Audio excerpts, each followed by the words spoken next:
What a Christmas I had. Vampires, sex, cigarettes, boxing, oh, and gift cards too. Might as well use it to get the Bob Dylan drink at the AMC bar. First, we have Robert Eggers' take on Nosferatu, and the casting here all makes sense. We've seen Nicholas Hoult as Renfield, now he's the Nosferatu version of Jonathan Harker. Hell, we've seen Willem Dafoe play Max Schreck as Nosferatu, and we need a monster here under heavy makeup, so get Bill Skarsgård. And it's produced by Chris Columbus, so watch it right along with Christmas classics like Home Alone. Only this movie is bleaker, much bleaker. This is an 1800s period where everything is gloomy, every other person looks like a candidate for Jack the Ripper, and if you're sick, don't worry. Just breathe in these fumes, you'll be fine. It doesn't matter if a vampire is stalking Lily Rose Depp, everyone is having a shitty day here regardless. Oh, and he will stalk your ass too, through your dreams and the shadows, until it becomes practically a possession film that's way better than the last Exorcist movie I saw. It's not enough that Count Orlok has shipped himself off to Germany, but he's also brought the plague with him, with enough rats for a new Willard. It is a creepy movie, where other than the atmosphere, which is great, the acting is also excellent. Lily Rose Depp steals a lot of this movie. She's that good here. And Aaron Taylor Johnson is also great, and needed this after Kraven the Hunter. Between them and Nicholas Hoult and Willem Dafoe, they honestly all stand out more than Count Orlok. He isn't in it a lot, and they do keep him out of the trailers, and Bill Skarsgård is completely unrecognizable. There's no way I would have known that was him. He actually looks like if they kept his makeup on, they could probably also remake Anthropophagus if they wanted to. But the movie is more about the effect he has on every person around him, and just his presence in this town, leaving bodies in the street dead from the plague.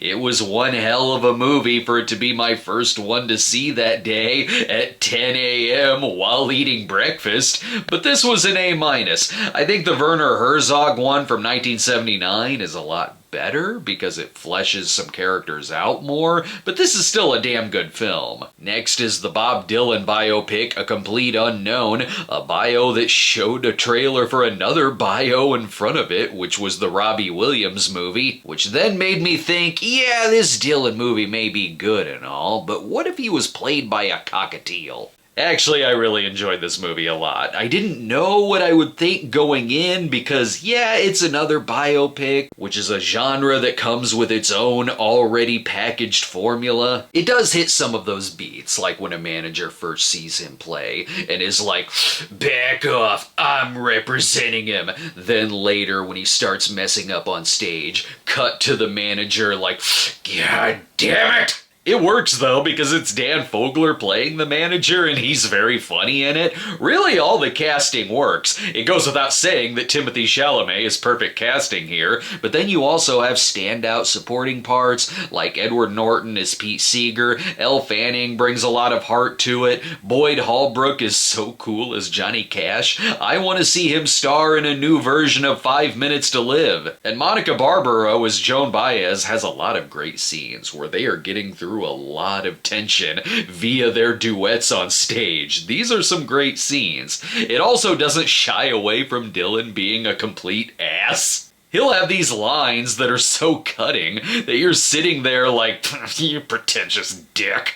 But it works because the dialogue is so good and funny too. There's actually some very good laughs in it, as he's trying to evolve the music genre while going up against friends who are trying to be reasonable and others that are curmudgeon-y movie villains. And speaking of trailers, it is one where the trailer pretty much lays out the entire movie. There's parts in the trailer where I thought, I'll bet that's the middle part of the film, but actually it's the climax. I probably could have used a little more after it cuts off, but in terms of biopics, James Mangold has directed a very good one here. It's a B+, definitely a good audience film. The packed house I was in loved the hell out of it. Now we've got Nicole Kidman in Babygirl, and I love awesome that out of all the movies I see, this is the only one that didn't show the Kidman AMC ad in front of it. Oh, it showed everything else. 30 minutes of trailers, an ad where Sonic tells us to shut our phones off,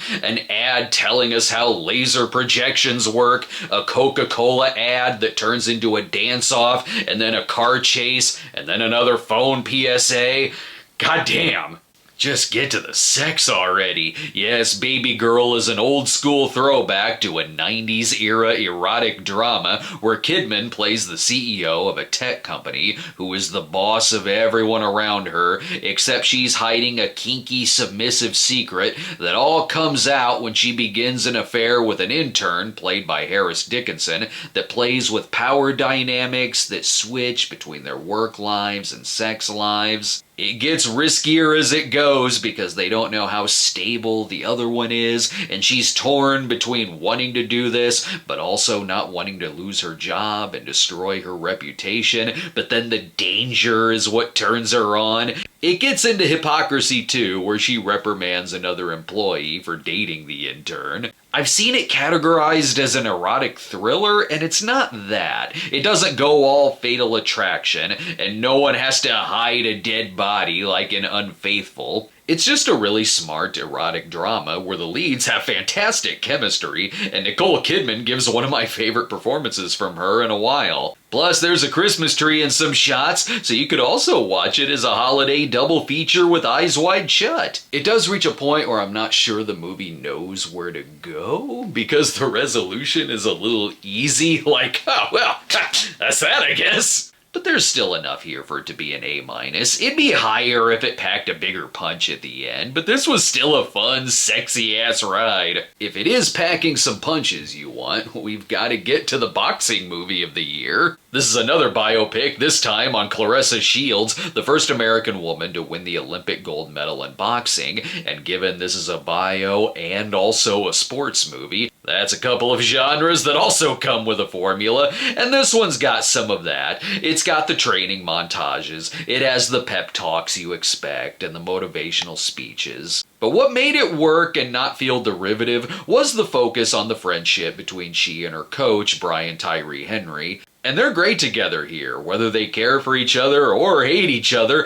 I love any time they're on screen together. For the first couple of acts, I was thinking, yeah, this is good, but probably something I could have just watched at home, though it's a likable enough movie. But then it's in that third act where it really stands out. There's a moment near the end of the second act where any other inspirational sports drama would have ended. But then this movie goes on to show that after winning the gold, life is still shit. She goes back home, it's hard to get endorsements, she's doing signings at bowling alleys to pay bills, there's a heartbreaking scene where she comes close to having to pawn her medal. All of this I love. Characters beforehand who were a little two-dimensional like her mom are given a real arc in this last act. I was like, I know I should know how a movie like this will end, but I really don't know how this is gonna play out. I want to see where it goes. I hate to sound repetitive, but I'll also give this an A-.